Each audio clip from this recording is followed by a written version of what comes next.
Mr. Carney goes to Washington, and Mr. Trump still wants to make Canada the 51st state. Hi, I'm Brian Lilley, political columnist for the Toronto Sun.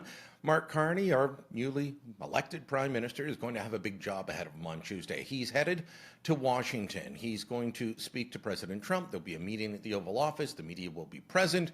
And of course, everyone's asking, how do you make sure you don't get Zelensky'd? Have our military equipment. You invited if me you to didn't speak. have our military equipment, this war would have been over in 2 weeks. In 3 days. I heard it from Putin. In 3 days. Carney talked about that last week. He talked about having a serious meeting.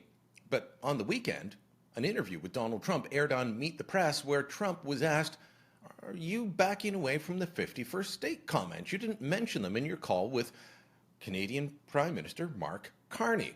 Trump's response, he is still going after the 51st state. So will you talk to him about making Canada a 51st state, annexing Canada? I'll always talk about that. You know why?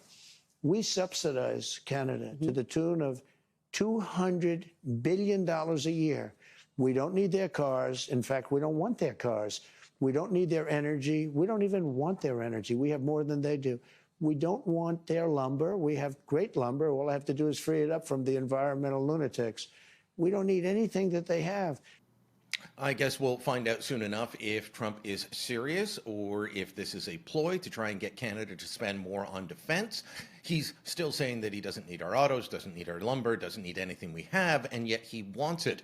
This is going to be part of an ongoing game, an ongoing ploy. One thing you should remember, and these were comments made again on the weekend by Steve Bannon.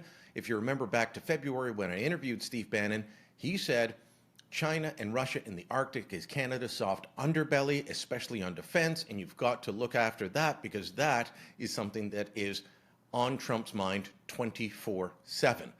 What will Carney be able to come away with? Will he be able to get tariffs removed? Will we be moving towards a new negotiation?